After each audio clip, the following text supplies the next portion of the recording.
I'm writing this down while I still have signal. If anyone reading this has ever hiked remote trails, you'll probably think I just got lost. That's what I thought too at first. But I've been hiking for years. I know how trails work.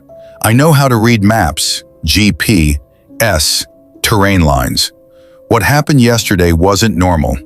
The trail keeps looping back to the same tree, and I don't think the forest wants anyone leaving. It started early yesterday morning. I'd driven out of the city for the weekend. The noise, traffic, endless construction, subway screeching, it gets to you after a while. I needed quiet. I found a trail online that hardly anyone reviews. Just a small hiking path deep in a national forest about 3 hours away. No crowds, no campsites, just a narrow trail running through miles of untouched woods. Exactly what I wanted. The parking lot was empty when I arrived. Just a small gravel clearing surrounded by tall pine trees. The air smelled damp and cold. It was one of those mornings where the forest is completely silent, like everything is still waking up. I grabbed my backpack, checked my phone's trail map, and started walking. The first hour was perfect. The trail was narrow but easy to follow. Tall trees blocked most of the sunlight, leaving long shadows across the dirt path. Every now and then I'd hear branches cracking somewhere deeper in the forest, probably deer or squirrels moving around. Nothing unusual. Then I saw the tree. It stood right beside the trail, huge, bigger than the others around it. Its trunk was twisted like something had tried to tear it apart years ago. One side of the bark was scarred with deep claw-like grooves. The branches hung low and crooked, forming a sort of canopy over the path. At the base of the trunk, someone had carved a small arrow pointing forward. I assumed it was just a trail marker someone made years ago. I walked past it without thinking much about it. About 30 minutes later, I noticed something strange. The trail felt familiar. At first, I figured it was just because the forest looked the same everywhere. Same trees, same dirt path, same patches of moss and fallen branches. But then I saw the tree again. The same twisted trunk, the same deep claw marks, the same carved arrow pointing forward. I stopped walking. There was no way that was the same tree. The trail had been straight for almost half an hour. No turns, no intersections. I checked my phone map. The GPS still showed me moving forward along the trail. I laughed it off. Probably just another tree that looked similar. I kept going. 40 minutes later, I saw it again. The exact same tree. This time I walked right up to it. The claw marks were identical. The arrow carving was still there. Even the same knot in the bark shaped like a crooked eye. My stomach tightened. I checked my phone again. The GPS map still showed the trail going straight, but the little blue dot marking my location hadn't moved much, maybe 50 yards, even though I had been walking for over an hour. That's when the forest started getting quiet. Not normal quiet, too quiet. No birds, no insects, no wind, just the sound of my own breathing. I turned around and started walking back the way I came. If something was wrong with the trail, I'd just go back to the parking lot. I walked for 20 minutes, then 30, then 40, and eventually the trees opened slightly ahead. For a moment, I felt relief, until I saw it. The tree, standing right in the middle of the trail again. This time, the arrow carved into the bark wasn't pointing forward. It was pointing toward me. I stared at it for a long time. My chest felt tight. Someone had changed it. But there was no one else out here. I looked around the forest. The trees stretched endlessly in every direction, still silent, still empty. I decided to leave the trail completely. I stepped off the path and pushed through the trees, heading straight east according to the compass on my phone. The forest floor was uneven and thick with roots. Branches scraped against my jacket as I moved deeper into the woods. After about 15 minutes, I reached another clearing, and right in the center of it stood the tree. The same twisted trunk, the same claw marks, the same arrow. But now there were more carvings in the bark. Words, rough and uneven like someone had scratched them in with a knife. Don't follow the path. A cold chill ran down my spine because I hadn't followed the path. Not this time. My phone vibrated suddenly. For a second, I thought I had lost signal completely earlier, but somehow a notification popped up. No service, but the message still appeared. A text from an unknown number. It only said one thing: "You're still walking in circles." I dropped the phone. My hands were shaking. Someone was watching me. But how? There was no signal out here. I looked up slowly. The branches above the tree moved slightly, like something heavy had shifted its weight. A low creaking sound echoed through the forest. Then I heard footsteps behind me, slow, crunching softly against leaves. I turned around. No one was there. But when I turned back toward the tree, the arrow was gone, and the claw marks on the bark looked deeper, like something had just dragged its fingers across them. I grabbed my phone and started recording video. I needed proof that something here wasn't normal. The camera shook as I held it up. The screen showed the tree clearly, but when I looked closer at the display, I noticed something that made my heart nearly stop. There was someone standing behind me. Tall, thin, too thin. Its body looked stretched, like its arms and legs were longer than they should be. It was standing just a few feet away, perfectly still, watching me. I spun around. Nothing. Just trees. Just silence.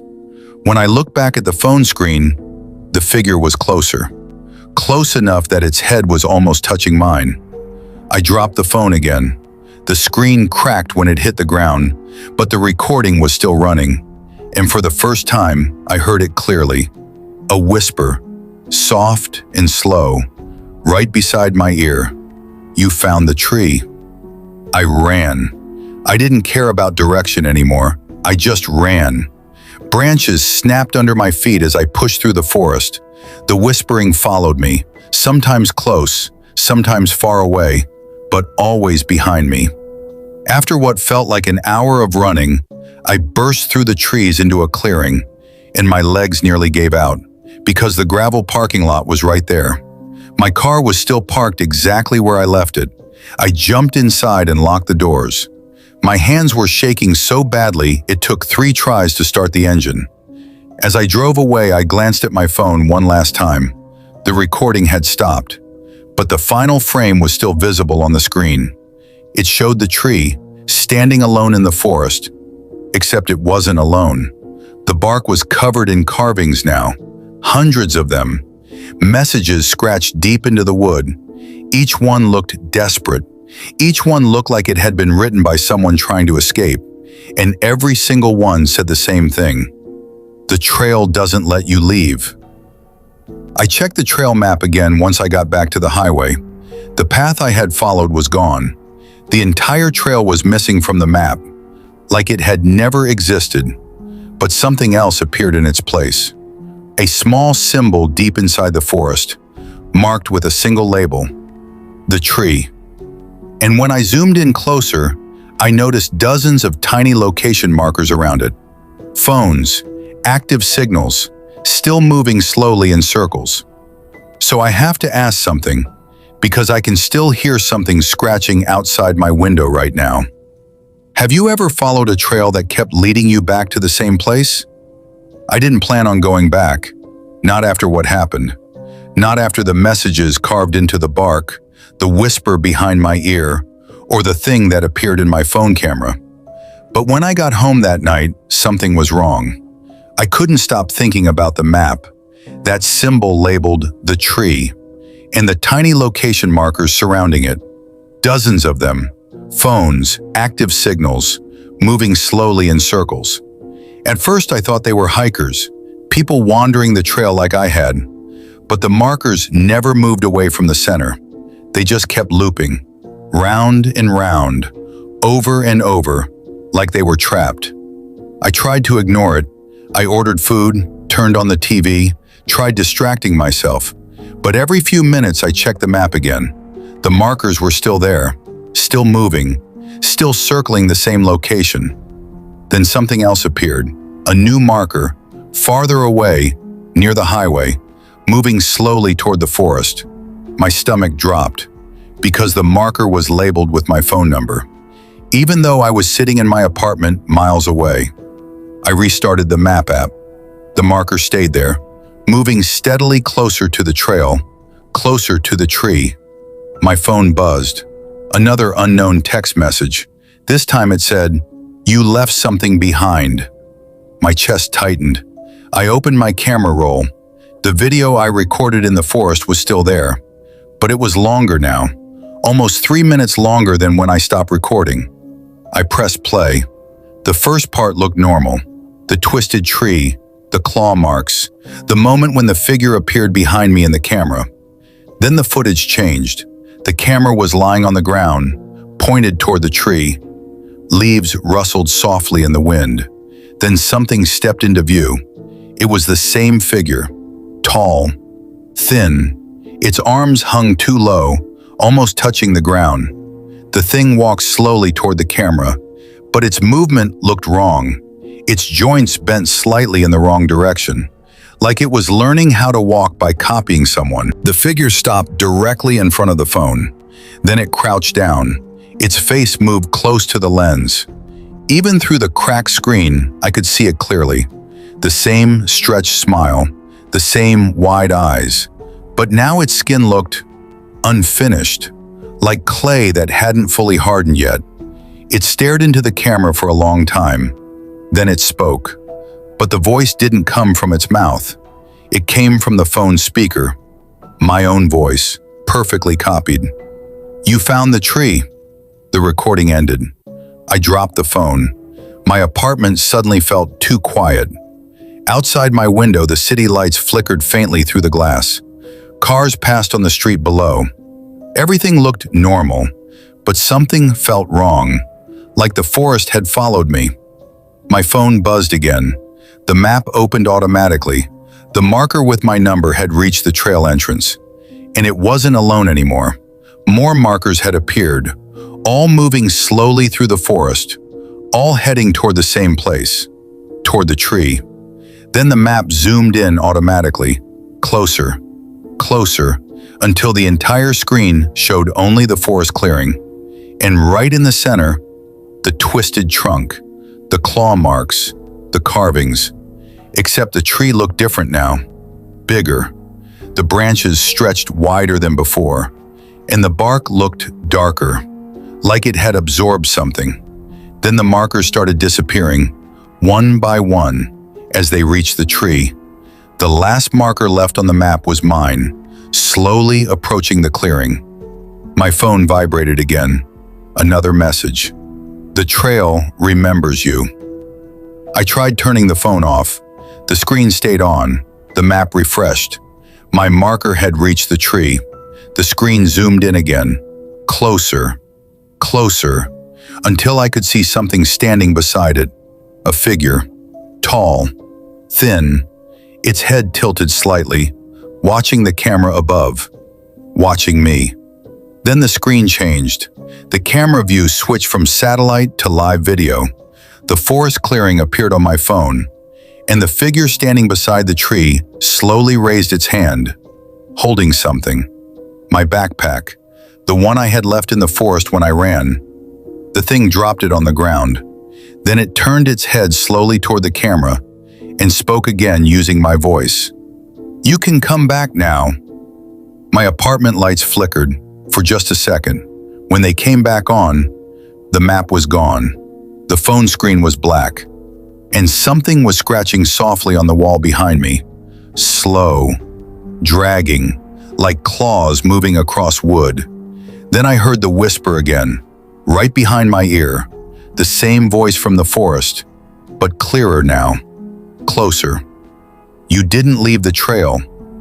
I'm sitting here writing this while that scratching sound keeps moving around the room, sometimes on the walls, sometimes on the ceiling, and every few minutes my phone lights up again, showing the map, showing the forest, showing the twisted tree. But now there's something new on the screen. A path, a narrow trail leading away from the clearing, heading straight toward the city, heading straight toward my apartment, and the location marker at the end of that trail just appeared, right outside my building. So I need to ask something, because the scratching just stopped, and now I hear footsteps in the hallway. Have you ever seen a trail that keeps following you home? The footsteps in the hallway stopped right outside my door. Not walking, not pacing, just standing there. I held my breath. The apartment felt colder than it should have. The air was completely still, like the entire building was holding its breath with me. Even the distant hum of traffic outside had faded. My phone lit up again on the desk. The map opened by itself. The trail was still there. A thin, pale line stretching from deep inside the forest all the way to my apartment building. And the location marker at the end of it had moved. It wasn't outside anymore. It was inside the building. My chest tightened. Then I heard the elevator in the hallway ding. Slow footsteps again, moving closer, closer, stopping directly outside my door. The doorknob twitched once, just slightly. I stood frozen. The scratching sound returned, but this time it came from inside the apartment, from the wall behind me. Slow, dragging noises like claws sliding through drywall. I turned slowly. The wall looked normal, plain white paint, but a thin crack was forming across it. The paint split slightly, then deeper, like something underneath was pushing outward. My phone vibrated violently on the desk. Another message appeared.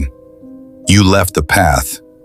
The crack in the wall widened. Dust fell onto the floor, and something pressed against the drywall from the inside.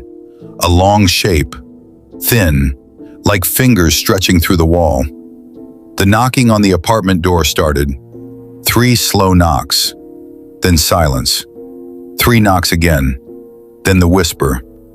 The same voice from the forest, soft, right against the door.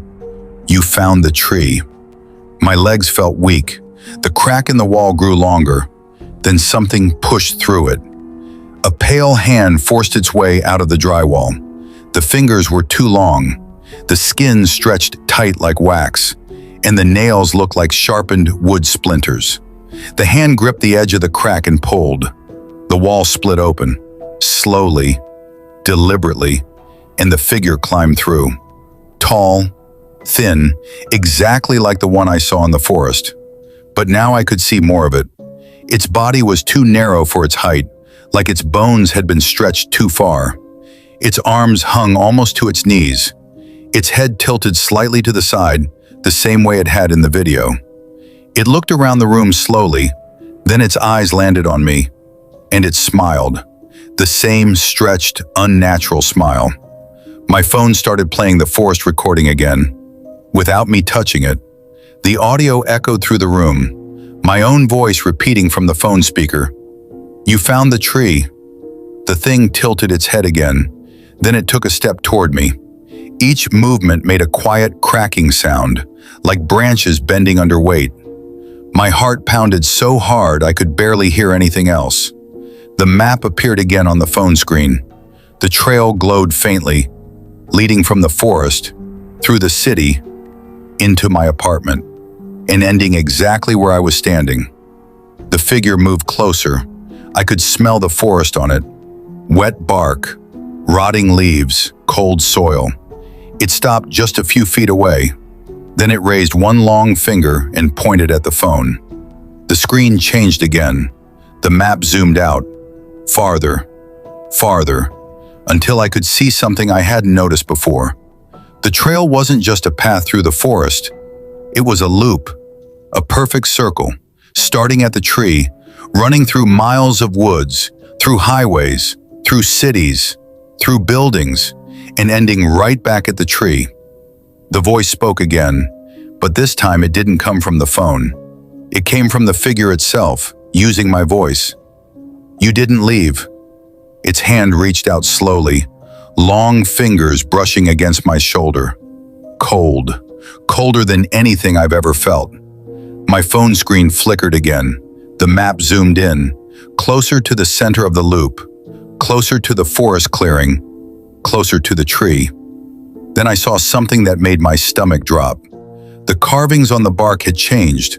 There were more now, hundreds of them, maybe thousands, messages scratched deep into the wood. Some looked old, some looked fresh. But one message was glowing faintly on the screen. The newest carving, right near the center of the trunk, and the letters were still forming, like something invisible was carving them right now. Slowly, one letter at a time. The message finished appearing. "You brought it back."